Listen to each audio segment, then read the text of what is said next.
All right, Ron Goodall, FightHype.com. I'm here with Lamont Roach, who makes his ring return December 6th at the Frostbank Center, San Antonio against Pitbull Cruz. Man, I just feel like I just seen you like not too long ago, but I'm sure Uh-huh. camp feels a lot longer since then. So I just wanted to ask, how has camp been since you went to Florida and kind of started to get acclimated at your new weight? Camp's been pretty grueling. We've been working hard, man. We've been working hard. I'm enjoying the I'm enjoying the extra weight. It's a, it's a good thing. So, we've been moving and grooving. We've been doing our thing. You know, with that, I know that the idea is that most times when people are making weight, they kind of feel drained a little bit in camp. So I think I was watching from your YouTube channel that you felt not drained at all. Can you talk about that a little bit from a perspective of a fighter who understands they have to make weight and they have to do certain things, but what's so different from that, I guess, in a little bit more detail? It's like specifically it comes down to more so the things that I can eat and or how much I can eat. And it's like a big difference. I don't have to worry about how much I have to eat, or how much I consume because we work so hard. And mind you, 40 is a whole 10 pounds from 3 fights ago, two fights ago. So, it's a big difference. I don't walk around like a fat, sloppy guy, like a big slob. Like I'm always in the gym. So it's not like I'm carrying a weight or I'm walking around at a weight that's, crazy to get down to 140 pounds. Like I walk around like around 150, like on a regular day. Hmm. So I'm working out every day. I'm in training camp. We're training extra hard. So it's just one of those things where there's there's nothing that's really like there's nothing that's really going to even the slightest bit. And I don't want to say drain because I don't be drained in camp for my previous camps, but it's like better when you have the most energy that you can have.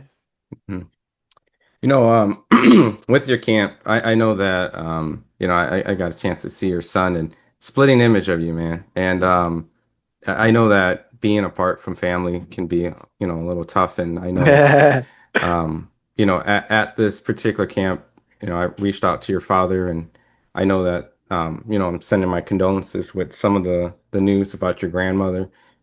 In this kind of setting, moving up in weight, some of the unexpected news. Do you feel like, in particular, even though the weight is okay for you physically, is there another challenge that you have to overcome from, some of that? And if you could just talk a little bit about what athletes have to go through when they're apart from their family and stuff like that happens. I mean, yeah. Um, Obviously, it's a pretty sad time for me and my dad. And it was a little gloomy when the news hit for sure. Uh, it's just it's like some people forget that boxers go through real life, and they just see us in the light of an athlete, and we have feelings, we have things that go on in our lives too, and we have a goal. Obviously, we have a goal. There's a little speed bump along the road, but I just use it. I would definitely use it as fuel as I slowly grieve. It's hard. It's even hard to talk about, honestly. It's such an important piece to my life. Just overall looking at me, I'm 30 years old, bro. Like, I had my grandma in my life for 30 years. So, it's tough. But, I just have to think about what she would like me to do, what she would want to see me if she were still here. And I know that spiritually she'll always be with me. And I want to give her the utmost love, respect, and credit to her, seeing the fact that I will be such a I will be a figure no matter what lane I was in, whether I was boxing, no matter like whatever, if I was a successful worker, business owner, whatever the case may be, she always preached that I would be a star, that I would be someone that is very successful in whatever I choose to be. So I'm very grateful for her. Yeah, I know you mentioned on Twitter, and it seemed like you got a lot of support. You put, she's seen the vision way before, essentially you thought, and so because of it, you feel like you were able to give her that satisfaction, like as a Yeah, grandmother. for sure. My grandmother lived to see me have my first child. My grandmother seen me live to my grandmother lived to see me win my first world title.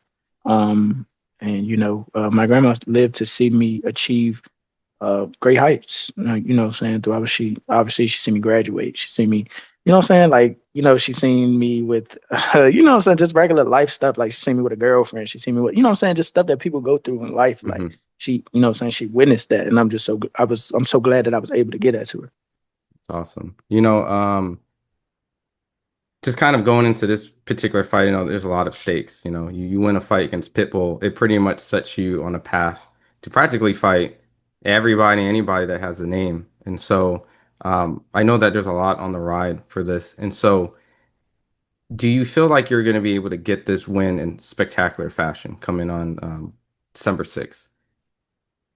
I do for sure. And it's because I work hard, bro. It's because I work hard. It's because I'm a student of the game. I always try to get better. I always look for cracks and leaks and whatever the case may be. Not even just in my opponent's game, but mine as well. Like I'm always trying to get better, and I know that I have to do that to be the best. And I know that without this fight, I won't be able to, what I'm saying, reach the heights that I can reach moving forward. Um, I know last time we spoke, I didn't mention a particular fighter's name, but I feel like on my job, I'm remiss to have to ask, with the news that kind of happened. Just What a damn time, right? just overall, I mean, I know you spoke highly about the fact that you guys were supposed to fight, and then it went to that, and then they were supposed to fight Tank and Jake, and that didn't happen. So just wanting to get your thoughts. I mean, is there an honest opinion, or even maybe, or you have a positive message to the circumstance, or just, just shoulder shrug? Like, how do I you, don't have, yeah, it's a shoulder shrug. Like I don't got, it is what it is, and it ain't what it ain't. Like I don't got nothing to do with me. So next, do you feel like, at this point, that rematch is just, just the consistency of the back-to-back fights, it's pretty much set that it's better or more realistic options out there that fans, I think, who probably were kind of getting on you, you know, maybe they're yeah, kind of getting some more support in a sense where, all right, we can see that back-to-back fights just didn't happen. I people should let it go. I've been let it go a long time ago. People should just let it go. It's not gonna.